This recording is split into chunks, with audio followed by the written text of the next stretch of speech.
Chapter 30 Charlie's Chocolate Factory.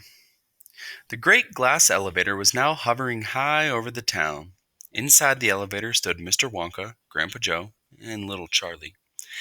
"How I love my chocolate factory," said Mr. Wonka, gazing down.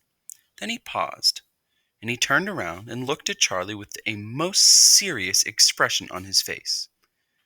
"Do you love it too, Charlie?" he asked. "Oh, yes," cried Charlie. "I think it's the most wonderful place in the whole world."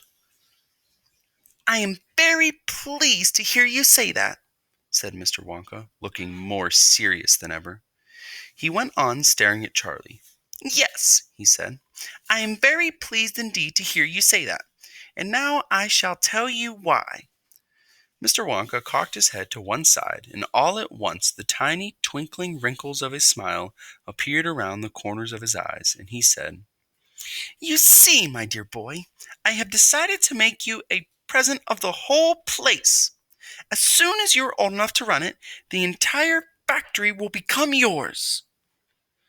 Charlie stared at Mr. Wonka.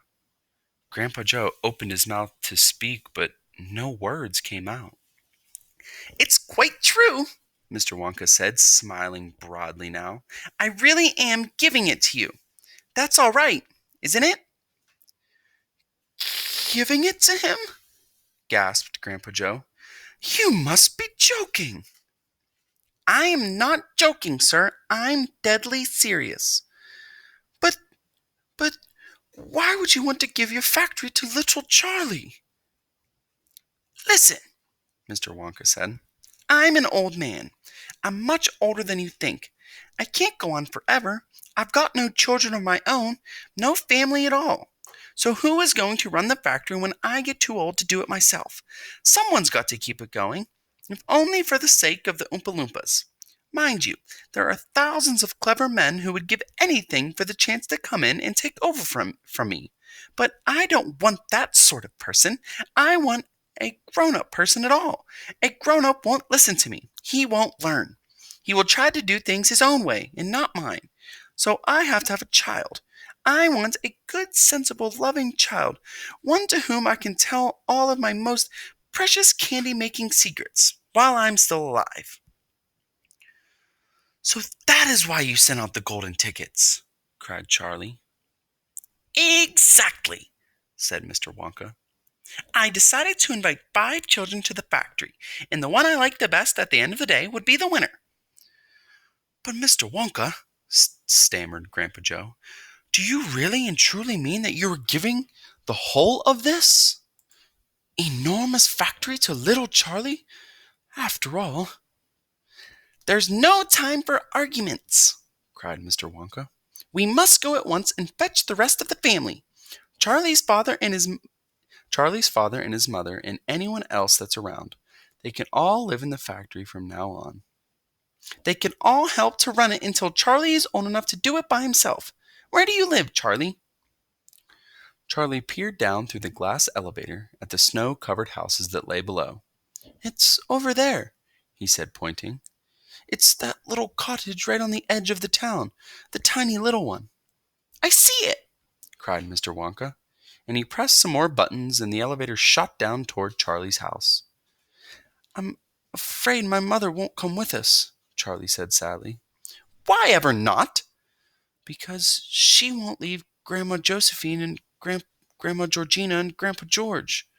"But they must come too." "They can't," Charlie said. "They're very old, and they haven't been out of bed for 20 years. "Then we'll take the bed along as well, with them in it," said Mr. Wonka. "There's plenty of room in this elevator for a bed." "You couldn't get the bed out of the house," said Grandpa Joe. "It wouldn't go through the door."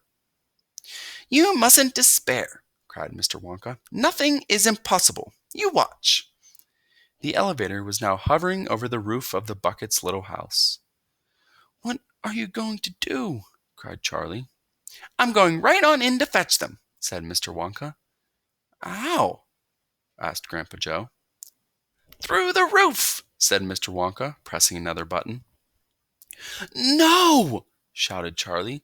"Stop!" shouted Grandpa Joe. Crash went the elevator right down through the roof of the house into the old people's bedroom. Showers of dust and broken tiles and bits of wood and cockroaches and spiders and bricks and cement went raining down on the three old ones who were lying in the bed, and each of them thought that the end of the world was come. Grandma Georgina fainted. Grandma Josephine dropped her false teeth. Grandpa George put his head under the blanket, and Mr. and Mrs. Bucket came rushing in from the next room. "Save us!" Grandma Josephine said. "Calm yourself, my darling wife," said Grandpa Joe, stepping out of the elevator. "It's only us." "Mother!" cried Charlie, rushing into Mrs. Bucket's arms. Mother, listen to what's happened. We're all going back to live in Mr. Wonka's factory, and we're going to help him run it, and he's given it all to me, and... "What are you talking about?" said Mrs. Bucket. "Just look at our house," cried poor Mr. Bucket. "It's in ruins." "My dear sir," said Mr. Wonka, jumping forward and shaking Mr. Bucket warmly by the hand, "I'm so very glad to meet you. You mustn't worry about your house. From now on, you're never going to need it again anyway." "Who's this crazy man?" screamed Grandma Josephine. "He could have killed us all." "This," said Grandpa Joe, "is Mr. Willy Wonka himself." It took quite a time for Grandpa Joe and Charlie to explain to everyone exactly what had been happening to them all day, and even when they all refused to ride back to the factory in the elevator. "I'd rather die in my bed," shouted Grandma Josephine. "So would I," shouted Grandma Georgina. "I refuse to go," announced Grandpa George. So, Mr. Wonka and Grandpa Joe and Charlie, taking no notice of their screams, simply pushed the bed into the elevator. They pushed Mr. and Mrs. Bucket in after it. Then they got in themselves. Mr. Wonka pressed a button, the doors closed. Grandma Georgina screamed, and the elevator rose up off the floor and shot through the hole in the roof out into the open sky.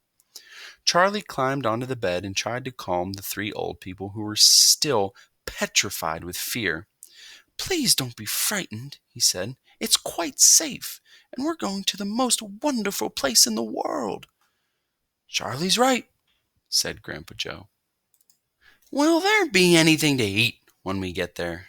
asked Grandma Josephine. "I'm starving. The whole family is starving." "Anything to eat?" cried Charlie, laughing. "Oh, you just wait and see." The end.